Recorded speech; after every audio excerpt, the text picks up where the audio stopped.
بسم اللہ الرحمن الرحیم۔ السلام علیکم۔ بلوچستان کا تاریخی پس منظر میں آپ لوگوں کے سامنے رکھنا چاہتا ہوں، بالخصوص یہ اسپیشل یہ اسٹوڈنٹس کے لیے ہے جو مختلف پیپرز کی تیاری کر رہے ہیں یا جو مختلف حوالوں سے انفارمیشن کی جن کو ضرورت ہے۔ تو یہ ذرا آپ لوگوں نے اس کو اچھے طریقے سے کنسنٹریشن سے یہ لیکچر آپ لوگوں نے سن لینا ہے۔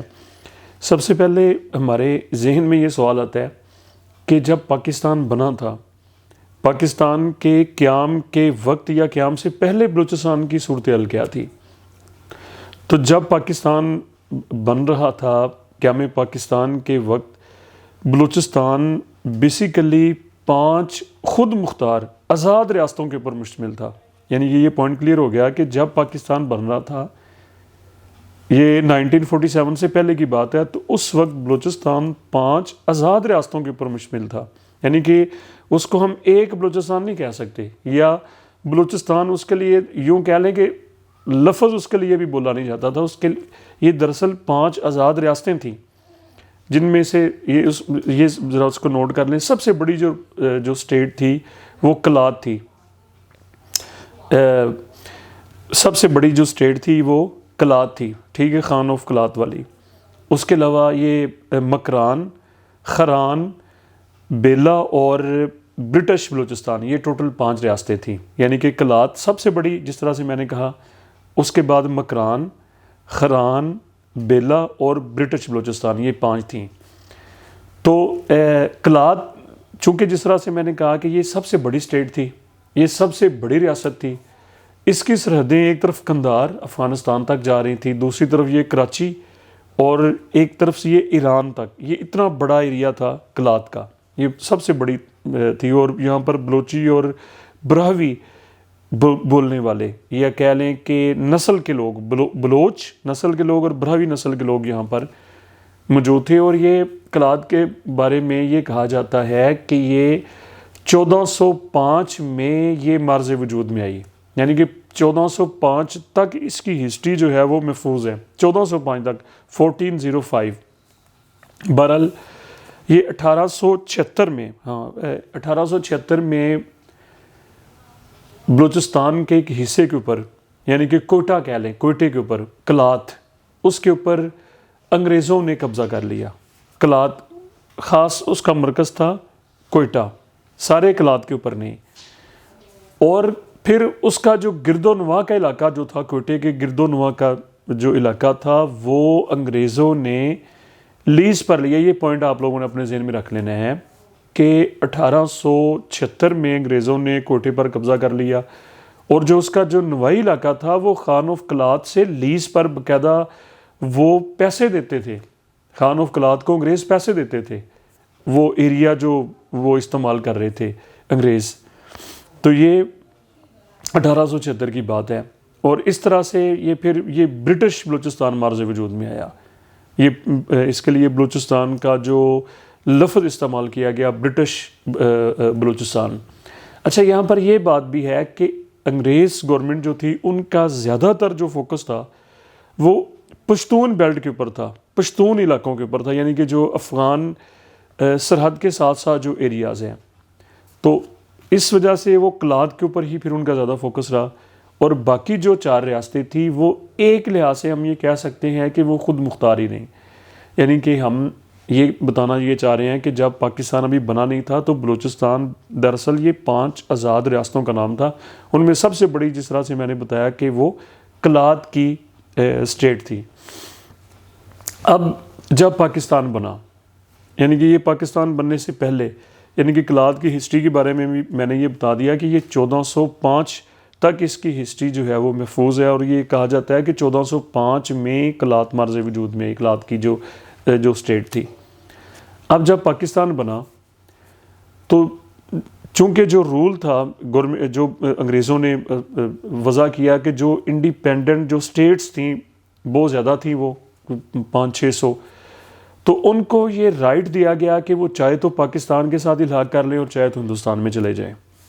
تو سب سے پہلے یہ جون 1947، جون 1947 میں جو برٹش بلوچستان تھا، برٹش بلوچستان، اس میں کوئٹہ سب سے بڑا اس کا مرکز تھا، کوئٹہ اور اس کے گرد و نواح کے جو علاقے تھے انہوں نے فوری طور پہ قرارداد کے ذریعے پاکستان میں شمولیت کا اعلان کر دیا نمبر 1 پہ۔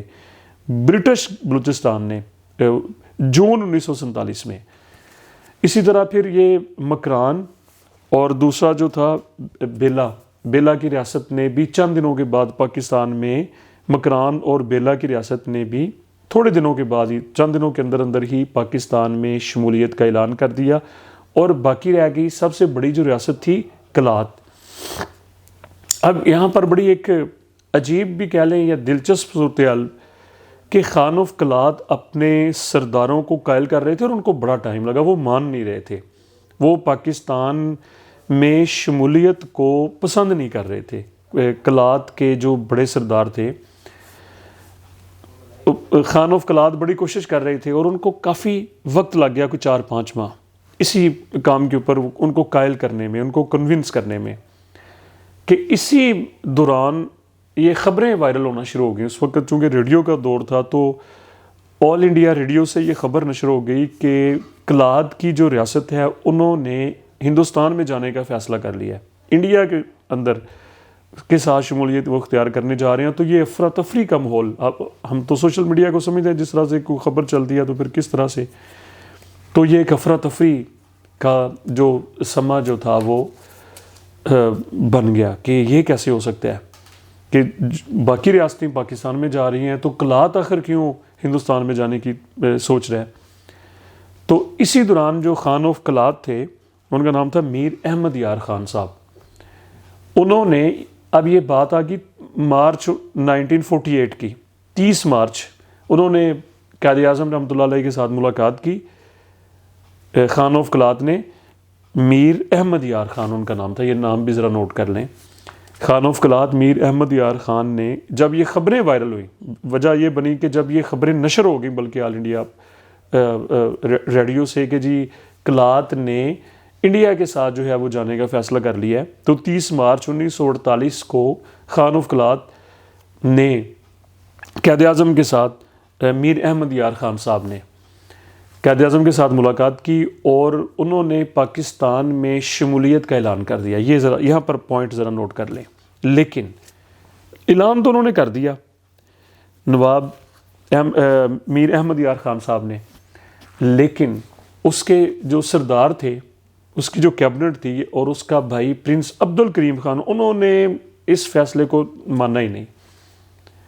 نواب احمد میر خان صاحب نے، میر احمد یار خان صاحب نے تو اعلان کر دیا قائد اعظم بن گئے پاکستان کے ساتھ ملاقات کر کے 30 مارچ 1948، لیکن اس کا چھوٹا بھائی پرنس عبد الکریم خان اور اس کے بہت سارے سردار نہیں مانے۔ پھر ہوا یہ کہ پرنس عبد الکریم خان یعنی کہ خان آف کلات کا چھوٹا بھائی، اس نے ایک بلوچستان نیشنل لبریشن کمیٹی بنائی، Balochistan national liberation committee BNLC، اور اس نے بغاوت کی کارروائیوں کا، گریلا کارروائیوں کا آغاز کر دیا ریاست کے خلاف، پاکستان کے خلاف۔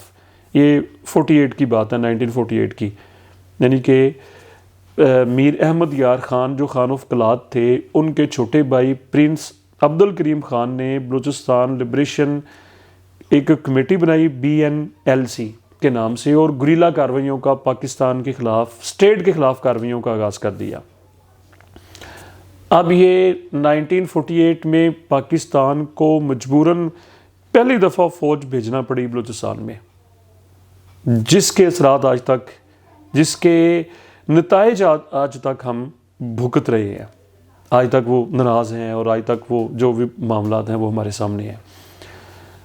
ایک یہ پہلی فوج کشی، پہلی دفعہ آرمی بھیجنے کی یا ملٹری ایکشن کرنے کا 1948 میں پرنس عبد الکریم خان کی گریلا کارروائیوں کو کچلنے، BNLC کو دبانے کے لیے، ختم کرنے کے لیے مجبوری تھی۔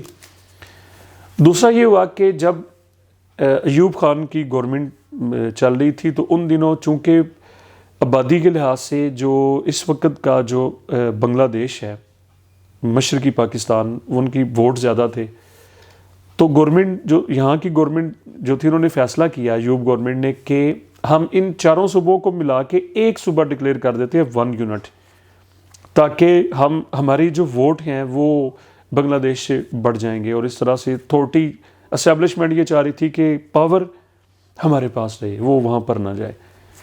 تو 1 یونٹ کا جب ایوب گورنمنٹ نے فیصلہ کیا، یہ بھی ذرا پوائنٹ سن لیں، ایوب خان کی گورنمنٹ نے اور اسٹیبلشمنٹ نے مل کے جب 4 صوبوں کو ایک صوبہ جس کو 1 یونٹ کا نام دیا گیا ڈکلیئر کیا، تو بلوچستان نے اس کو نہیں مانا، بلوچستان ناراض ہوا اس بات سے، اور پھر اس وجہ سے بھی دوسری فوجی کارروائی، دوسرا ملٹری ایکشن، فوجی ایکشن کرنا پڑا ایوب خان گورنمنٹ کو، یہ دوسرا ایکشن تھا، اور پھر بات بڑھتی اور پھر آج یہ جعفر ایکسپریس اور یہ آج کے جو حالات ہیں۔ تو یہ ہمارا ابھی یہ پہلا ہے ہسٹری سے بلوچستان سے متعلقہ۔ ابھی انشاءاللہ تعالی جو ایک اگلے لیکچر میں ہم مزید پھر آگے اس کے اوپر بات کریں گے۔ تب تک کے لیے مجھے اپنی دعاؤں میں یاد رکھیں۔ بہت شکریہ۔